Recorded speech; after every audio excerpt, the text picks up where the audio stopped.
नमस्कार दोस्तों, स्वागत है आपका राइज विद बुक्स चैनल पर, जहां किताबों की गहराई से हम सीखते हैं जिंदगी बदलने वाले सबक।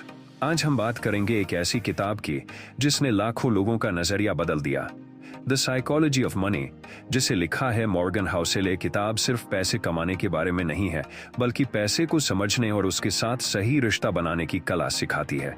तो चलिए शुरू करते हैं ये सफर और जानते हैं कैसे सोच बदलकर पैसा हमारे लिए काम करने लगता है। The psychology of money. दोस्त, पैसे को लेकर हमारी सोच बहुत अजीब होती है। ज्यादातर लोग मानते हैं कि पैसा सिर्फ गणित है, इनकम और खर्च का हिसाब है, लेकिन सच्चाई ये है कि पैसा पूरी तरह साइकोलॉजी पर चलता है। एक ही परिस्थिति में दो इंसान अलग अलग फाइनेंशियल डिसीजंस लेते हैं, क्योंकि उनके अनुभव, डर और उम्मीदें अलग होती हैं। यही वजह है कि स्मार्ट दिखने वाले लोग भी गलत फाइनेंशियल चॉइसेस करते हैं। पैसों का खेल ज्यादा दिमाग से नहीं, बल्कि दिल से खेला जाता है। यही इस किताब की सबसे गहरी बात है। जब हम पैसों की बात करते हैं तो अक्सर सोचते हैं कि अगर हमें ज्यादा नॉलेज हो तो हम अमीर बन सकते हैं, लेकिन असली नॉलेज किताबों या फॉर्मूला से नहीं आती। असली नॉलेज आती है आपके अपने अनुभवों से, आपकी खुद की कहानी से। किसी के लिए शेयर मार्केट डरावना होता है क्योंकि उसने गिरावट देखी होती है, किसी के लिए वो गोल्डन चांस होता है क्योंकि उसने उसी मार्केट से प्रॉफिट कमाया होता है। दोनों ही अपनी जगह सही होते हैं, क्योंकि दोनों की साइकोलॉजी अलग है। इस किताब का सबसे बड़ा लेसन यही है कि पैसा सिर्फ नंबर्स नहीं है, ये ह्यूमन बिहेवियर है, और जब तक आप अपने बिहेवियर को समझते नहीं, तब तक वेल्थ बिल्ड करना मुश्किल है। आज के समय में लोग जल्दी अमीर बनना चाहते हैं, सब कुछ शॉर्टकट चाहिए, लेकिन वेल्थ का असली खेल पेशेंस का है। कंपाउंड इंटरेस्ट सिर्फ मैथ में नहीं, बल्कि आपकी आदतों और आपके फैसलों में भी काम करता है। अगर आप धैर्य रखते हैं, छोटी छोटी समझदारी वाली चॉइसेस बार बार करते हैं, तो आप यूनिमैजिनेबल सक्सेस पा सकते हैं। लेकिन यहाँ प्रॉब्लम यह है कि हम दूसरों को देखकर डिसीजंस लेते हैं। किसी को लग्जरी कार लेते देख हमें भी वही चाहिए, किसी को क्रिप्टो से प्रॉफिट बनाते देख हमें भी उसी में कूदना है। लेकिन सच्चाई ये है कि हम उनकी स्टोरी नहीं जानते, उनके रिस्क्स नहीं जानते। सिर्फ ऊपर से देखकर कॉपी करना सबसे बड़ी गलती है दोस्त। पैसा मैनेज करना ज्यादा इस बात पर डिपेंड करता है कि आप खुद को कितना कंट्रोल कर सकते हो, आपके अंदर कितनी डिसिप्लिन है। पैसा आपको खुश कर सकता है, लेकिन पैसा गलत डिसीजन से आपको दुखी भी कर सकता है, और ये सब आपके माइंड की साइकोलॉजी से जुड़ा है। जिंदगी में पैसा इंपॉर्टेंट है, लेकिन उससे भी ज्यादा इंपॉर्टेंट है सिक्योरिटी। लोग अक्सर सोचते हैं कि पैसा सिर्फ चीजें खरीदने के लिए है, लेकिन असल रिचनेस तब आती है जब आपके पास शांति होती है, जब आपको रात को नींद आराम से आती है। पैसा सिर्फ बैंक बैलेंस नहीं है, पैसा एक तरह की फ्रीडम है। हम अक्सर वेल्थ को दिखाने में वेस्ट कर देते हैं। बड़ा घर, महंगी कार, ब्रांडेड क्लोथ्स, ये सब सोसाइटी को दिखाने का तरीका है कि देखो मैं सक्सेसफुल हूँ। लेकिन सच्चाई ये है कि जितना आप दिखाते हो उतना कम आपके पास बचता है। रियल वेल्थ वो होती है जो दिखाई नहीं देती। वो बैंक अकाउंट में होती है, वो आपके इन्वेस्टमेंट्स में होती है, वो आपके इमरजेंसी फंड में होती है। किताब कहती है कि पैसा सिर्फ कमाना ही स्किल नहीं है, उसे बचाना और बढ़ाना उससे भी बड़ा स्किल है। और ये स्किल पेशेंस और डिसिप्लिन से आता है, नॉलेज से कम। कोई भी अमीर इंसान अगर कंट्रोल नहीं रखे तो उसका पैसा जल्दी खत्म हो सकता है, लेकिन एक मिडिल क्लास इंसान अगर कंसिस्टेंट रहे तो धीरे धीरे वो वेल्थ बिल्ड कर सकता है। पैसे की साइकोलॉजी हमें सिखाती है कि आपको कभी भी ग्रीड और फियर को अपने ऊपर हावी नहीं होने देना चाहिए। जब मार्केट ऊपर जाता है, लोग ग्रीड से भर जाते हैं और बिना सोचे इन्वेस्ट कर देते हैं। जब मार्केट नीचे जाता है, लोग डर कर सब बेच देते हैं। लेकिन असली स्मार्टनेस तब है जब आप इन दोनों इमोशंस को कंट्रोल कर सको। वेल्थ का मतलब हमेशा ज्यादा पैसा नहीं होता, वेल्थ का मतलब है चॉइस। आपके पास ऑप्शन हो कि आप किसके साथ काम करना चाहते हैं, कहां जाना चाहते हैं, और कब काम करना बंद करना चाहते हैं। यही असली रिचनेस है। दोस्त, कभी भी पैसे को सिर्फ दूसरों को इम्प्रेस करने के लिए मत कमाओ। पैसा एक टूल है, और टूल को सही इस्तेमाल करना आना चाहिए। अगर आपने पैसा कमाया भी और सिर्फ दिखावे में वेस्ट कर दिया, तो वो पैसा आपके काम नहीं आएगा। असली जीत तब है जब पैसा आपको आजादी दे, और वो सिर्फ तब पॉसिबल है जब आप अपनी साइकोलॉजी समझो। हम सबके पास पैसा कमाने का अलग तरीका होता है, लेकिन पैसा बचाने का तरीका सबके लिए ऑलमोस्ट सेम है, डिसिप्लिन और कंट्रोल। प्रॉब्लम यह है कि पैसा बचाना बोरिंग लगता है, लग्जरी दिखाना मजेदार लगता है, लेकिन सेविंग्स दिखती नहीं, इसलिए लोग उसे इग्नोर कर देते हैं। किताब में एक बहुत पावरफुल बात कही गई है you don't have to make crazy returns, you just have to not screw up. यानी आपको हमेशा बड़ा प्रॉफिट नहीं कमाना, आपको बस अवॉइड करना है बड़ी गलती करने से। अमीर बनने का राज यही है कि आप कंसिस्टेंट रहें और बेवकूफ़ी वाली गलतियों से बचें। हम अक्सर दूसरों को देखकर रिस्क लेते हैं। कोई फ्रेंड इन्वेस्ट करता है तो हमें भी करना है, लेकिन हमें ये सोचना चाहिए कि उसकी लाइफ गोल्स और हमारी लाइफ गोल्स अलग हैं।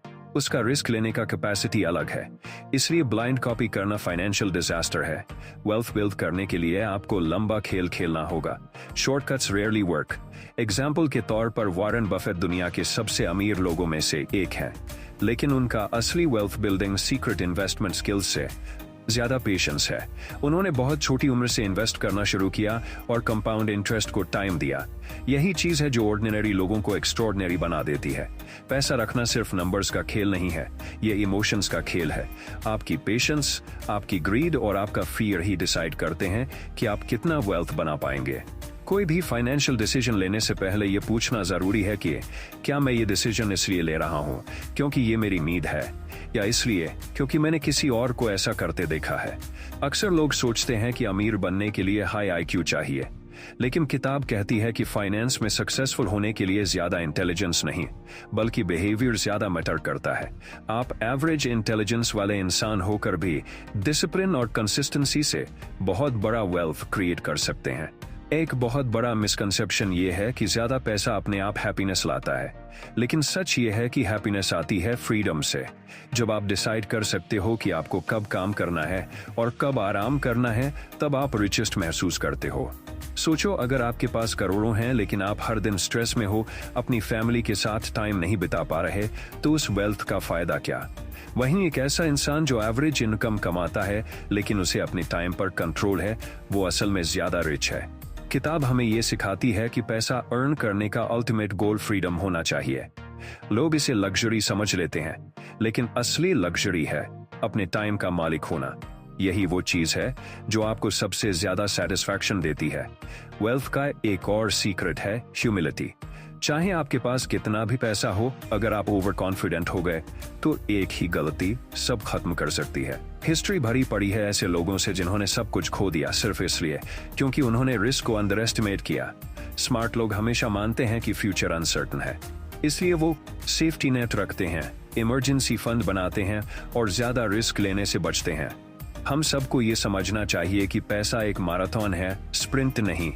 अगर आप फास्ट चलोगे तो थक जाओगे, लेकिन अगर स्टेडी चलोगे तो एंड तक पहुंच जाओगे।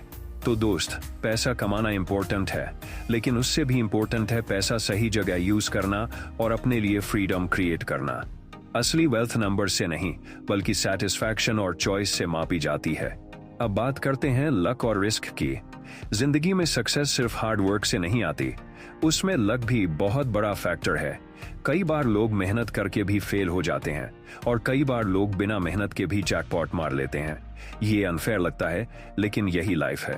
प्रॉब्लम यह है कि हम सक्सेसफुल लोगों को देखकर सोचते हैं कि अगर हम वही करेंगे तो सेम रिजल्ट मिलेगा, लेकिन हम उनकी अनसीन लक नहीं देखते। जैसे बिल गेट्स का एग्जाम्पल लो, वो सही जगह और सही टाइम पर थे। उनका टैलेंट था, लेकिन उनकी लक भी थी। अगर वही इंसान किसी और जगह पैदा होता तो शायद इतना बड़ा नाम न बनता। इसका मतलब ये नहीं कि मेहनत बेकार है, मेहनत जरूरी है, लेकिन हमेशा ये याद रखना चाहिए कि रिजल्ट पर लक और रिस्क दोनों का असर होता है। इसलिए कभी भी ओवर कॉन्फिडेंट मत बनो और कभी भी दूसरों की फेलियर देखकर डिस्करेज्ड मत हो। हमारी साइकोलॉजी हमें ये सिखाती है कि लाइफ अनप्रिडिक्टेबल है, इसलिए बेस्ट स्ट्रैटेजी ये है कि खुद को हर सिचुएशन के लिए तैयार रखो। पैसा सिर्फ तब काम आएगा जब आप उसे वाइजली मैनेज करोगे और फ्यूचर के अनसर्टेनिटी को ध्यान में रखोगे। हम अक्सर सोचते हैं कि सक्सेस फॉर्मूला कॉपी कर लो तो वही रिजल्ट मिलेगा, लेकिन हर इंसान की जर्नी अलग है। इसलिए दूसरों से सीखो, लेकिन अपने हिसाब से अप्लाई करो। रिस्क और लक दोनों को समझना बहुत जरूरी है। तो दोस्त, वेल्थ सिर्फ मेहनत का रिजल्ट नहीं है, ये सही डिसीजन, सही टाइम और कभी कभी सही लक का भी रिजल्ट है। और यही माइंडसेट आपको ग्राउंडेड रखता है और लंबे समय तक खेल में बनाए रखता है। दोस्त, पैसों के साथ एक बहुत सटल खेल है, वो है इनफ की फिलॉसफी। हमें हमेशा लगता है कि थोड़ा और मिल जाए तो सब सेटल हो जाएगा, लेकिन सच ये है कि थोड़ा और कभी खत्म नहीं होता। जितना भी कमा लो, हमेशा लगेगा कि कोई और ज्यादा कमा रहा है। यही कंपैरिजन हमें दुखी कर देता है। सोचो, अगर आपके पास 50 लाख हैं और कोई 5 करोड़ वाला देखो तो आपको लगेगा आप गरीब हो। लेकिन अगर आप खुद को उस इंसान से कंपेयर करो जिसके पास कुछ भी नहीं है, तो आपको लगेगा आप बहुत लकी हो। प्रॉब्लम पैसा नहीं है, प्रॉब्लम कंपैरिजन है। किताब कहती है कि सबसे बड़ा धनवान वो है जिसने समझ लिया कि मुझे कितना चाहिए और उसके बाद रुकना है। बहुत सारे बड़े बड़े लोग बर्बाद हुए सिर्फ इसलिए क्योंकि उन्होंने एनफ का मतलब नहीं समझा। उन्हें हमेशा और चाहिए था और उसी चेस में उन्होंने सब खो दिया। असली रिचनेस तब है जब आप ग्रेटफुल हो सको, जो आपके पास है उसमें खुश रह सको। एम्बिशन जरूरी है, लेकिन ग्रीड डेंजरस है।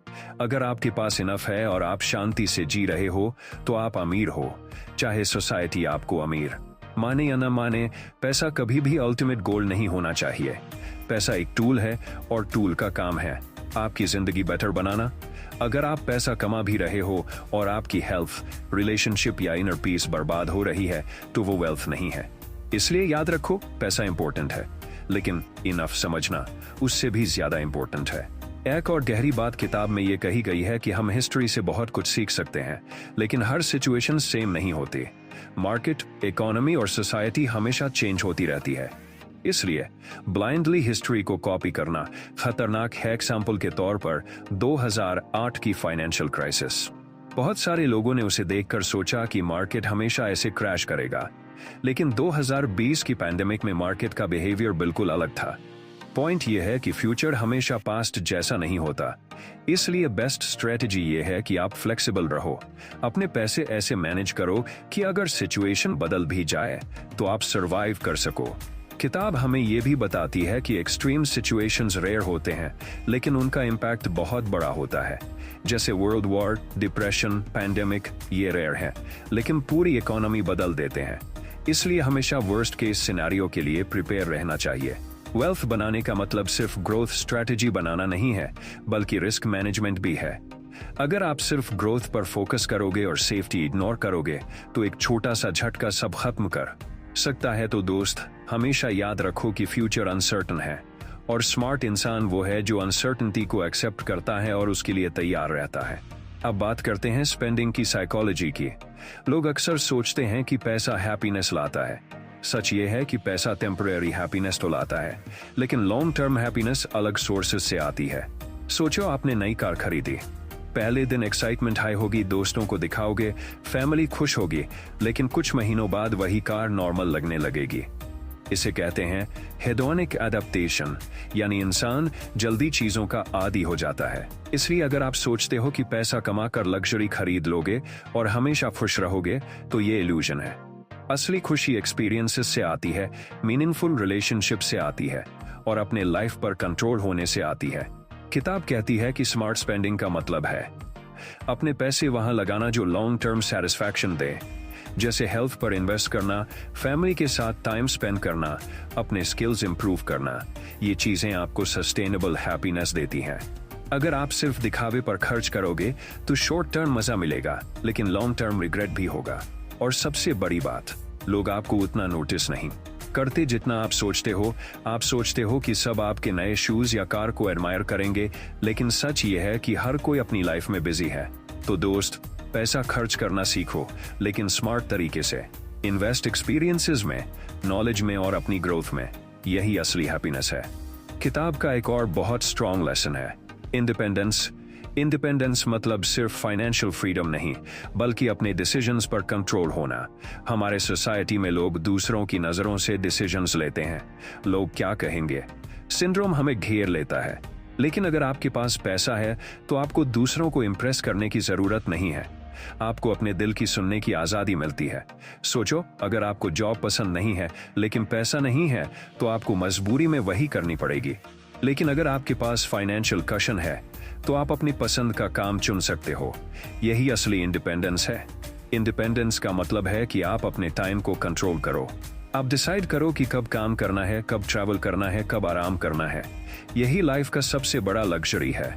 इसलिए वेल्थ का असली पर्पस ये नहीं कि आप दूसरों को दिखाओ, बल्कि ये कि आप अपनी लाइफ अपने टर्म्स पर जी सको। तो दोस्त, इंडिपेंडेंस को अपना अल्टीमेट गोल बनाओ। पैसा अर्न करो, सेव करो, इन्वेस्ट करो, लेकिन सिर्फ नंबर्स के लिए नहीं, बल्कि इंडिपेंडेंस के लिए। आखिर में इस किताब का सबसे बड़ा मैसेज ये है कि पैसा एक मन का खेल है। नंबर से ज्यादा ये आपकी बिहेवियर और माइंडसेट पर डिपेंड करता है। अगर आप डिसिप्लिन्ड हो, ग्रैटिट्यूड रखते हो, इनफ को समझते हो और रिस्क को रिस्पेक्ट करते हो, तो आप रिच हो, चाहे आपके अकाउंट में कितना भी बैलेंस हो। वेल्थ सिर्फ करोड़ों जमा करने का नाम नहीं है। वेल्थ है सेटिस्फैक्शन, पीस ऑफ माइंड और फ्रीडम।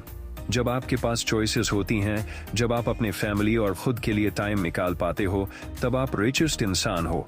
किताब हमें बार बार रिमाइंड कराती है कि पैसे का अल्टीमेट पावर है आपको कंट्रोल देना।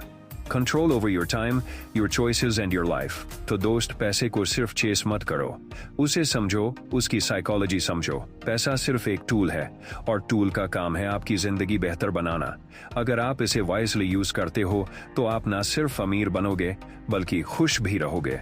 और यही है द साइकोलॉजी ऑफ मनी का असली सार। पैसा कमाना जितना जरूरी है, उतना ही जरूरी है उसे सही तरीके से संभालना और अपनी लाइफ को मीनिंगफुल बनाना।